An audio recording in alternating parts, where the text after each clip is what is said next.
Hello, I'm Jayaprakash Narayan, interacting with you in Ask JP.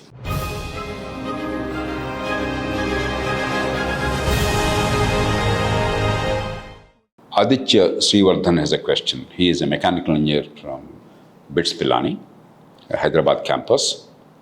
And Aditya, fire away. Good morning, JP sir. My Morning. name is Aditya Srivardhan and I am from Hyderabad. I am pursuing my mechanical engineering in BITS Pilani, Hyderabad campus. So my question is, today's engineers are graduating and coming out of colleges and universities in mass numbers, and there are no required jobs for their skill sets and this quantity of and for the required quantity of students. So there has been huge unemployment in the market, and the students are not even pursuing. Most of the students are not even pursuing their jobs in engineering fields, and they are going out for other fields for getting job, due to many reasons. So the other domains are getting people are getting jobs in other domains, whereas not in engineering. In large numbers, this is happening. So how should we address this issue and overcome it? And what should we do to expand the scope of employment in engineering fields? Thank you, sir. Thank you, Aditya, for that question. It's a layered question. The question Aditya raised applies to all higher education in India. The higher education system in India is not producing people who can actually understand the needs of India and address the needs of India. Ultimately, what is employment?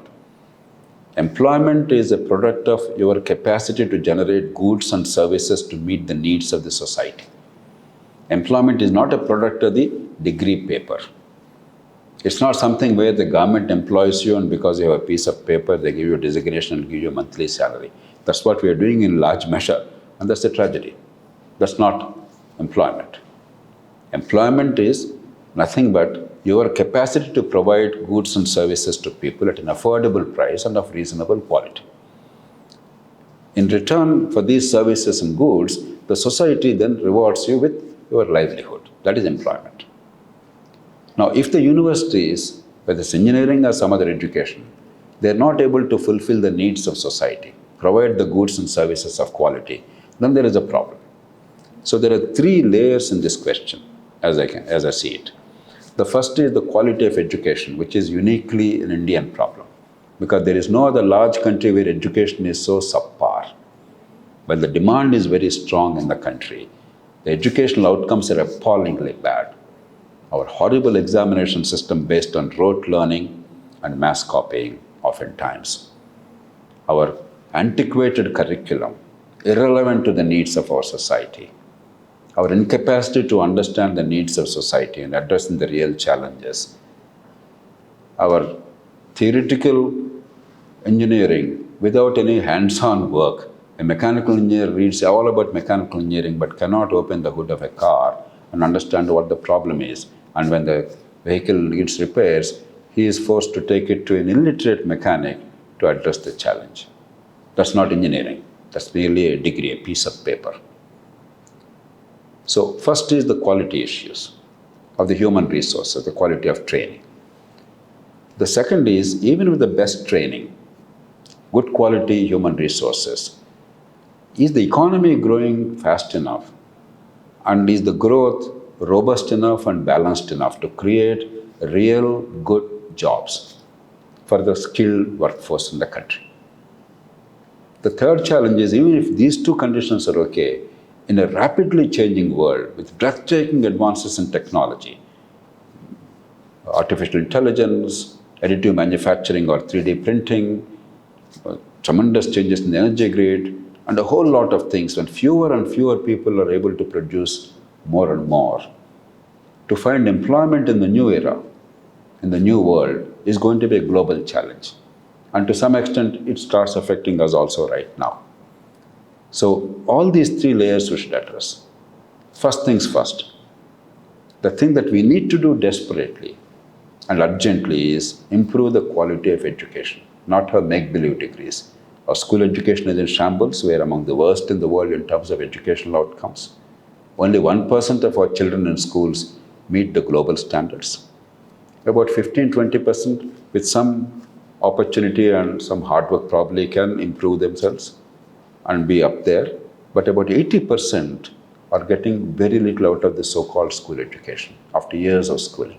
For no fault of theirs. They're intelligent, they're hardworking, their parents are sacrificing a great deal to give their children a head start.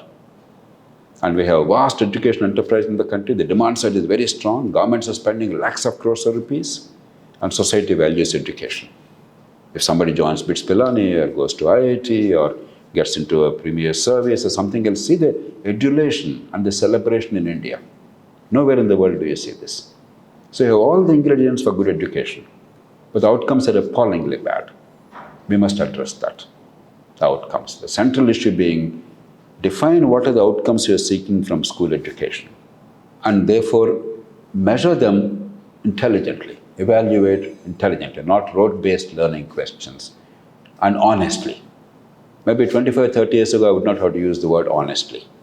Today, mass copying has become so rampant, it must be measured intelligently, without pressure on the kid, not based on rote learning and memory, but conceptual understanding and application of that knowledge for problem solving, etc.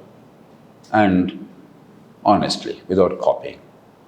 Once you do that, in a system where the demand side is very strong, everybody will reorient themselves to improve the outcomes because this is not what is sought in the system. So far, the system wants more marks and ranks in an absolutely inadequate evaluation system. Therefore, our whole education enterprise is producing that. But that's failing us. Therefore, improve the quality. There are a whole lot of things, but improve the quality. And in that, you must also ensure that there is research, there's innovation, there's problem solving, there are real life skills. And particularly as you go higher in the university and in technology education like engineering, if the education is not relevant to the productive needs of society, then that education is only meaningless. It's a piece of paper.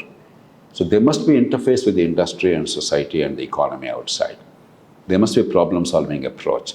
There must be innovation. There must be high-quality research continuously taking place. And of course, exposure to the industry and the economic activities outside for the technology undergraduate students. We have failed in a large measure in that. And finally, as I said, the world is changing very rapidly. There are breathtaking technological advances. Many scholars and thinkers and economists say that perhaps 70% of the jobs that the young people of today, students of today are going to hold tomorrow, maybe 20, 30 years later, 70% of the jobs have not yet been created. Just imagine what happened in the last 30 years. The world changed dramatically. The biggest companies, the global icons of today are nowhere. The automobile companies of Detroit or the companies like IBM, the manufacturing giants, they're irrelevant. The largest companies in the world are Apple, Microsoft, your Tesla now, Facebook, Google, and many other things coming up every day. Technology is changes taking place dramatically. Unless we prepare our kids, not with merely a specific knowledge for a particular enterprise, but also with a broad enough ability to adapt and to innovate to meet the changing conditions. To some extent, anticipating the technological changes. Some areas we already have some idea. We are moving from the fossil fuel energy grid to renewable energy grid.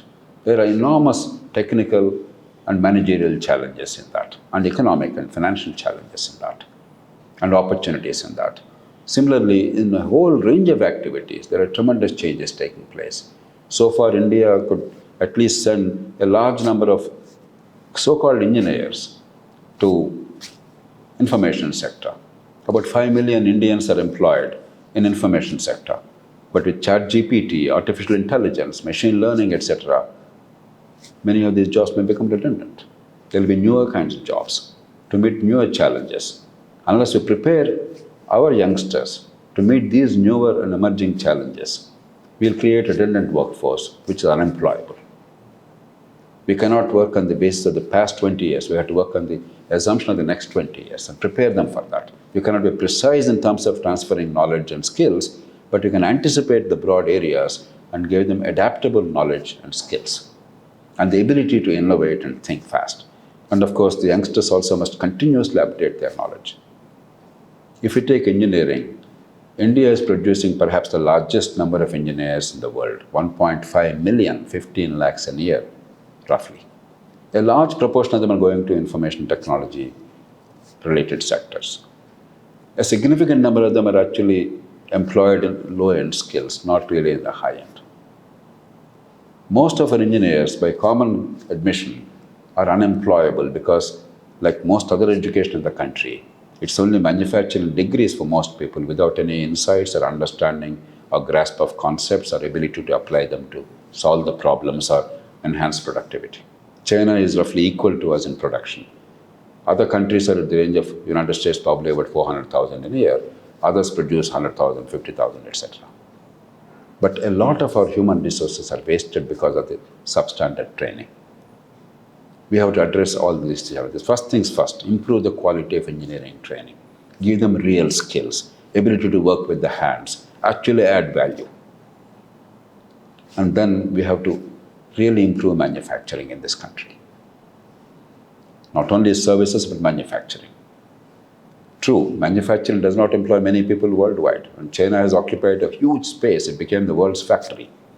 But a country as big and as diverse as India, unless we play a significant role in manufacturing, to the extent opportunities are available, to the extent supply chains have to be diversified, to the extent the global climate gives India a chance, we must utilize it fully. Therefore, better infrastructure, better skills, more investment opportunities, more encouragement of investments, and more incentives like production-linked incentives. They are all absolutely necessary and welcome.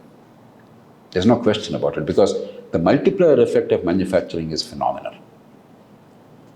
But manufacturing alone is not sufficient, it's understood.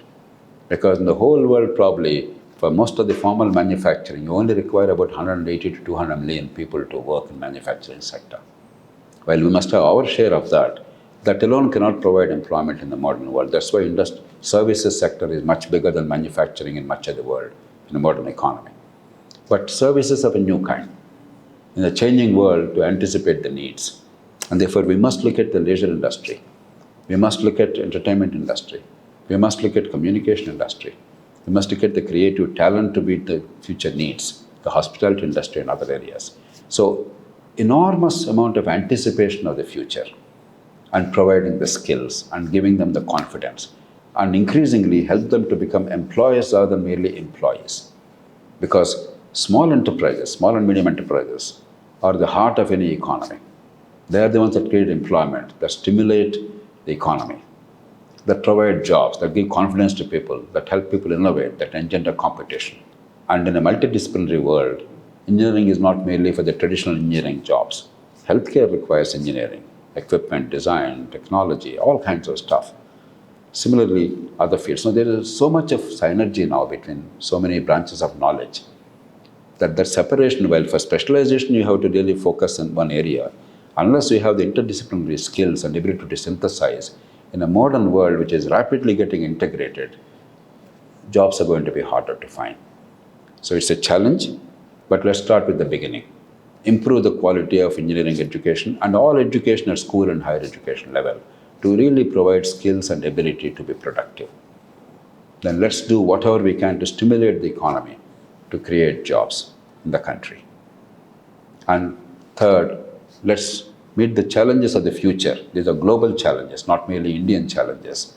Emerging technologies and breathtaking advances. Let's adapt to them, anticipate the future, and prepare our workforce for those needs. It's easier said than done, but it's absolutely vital for the future of our country and to give employment to the youth, whether engineers or other branches of knowledge.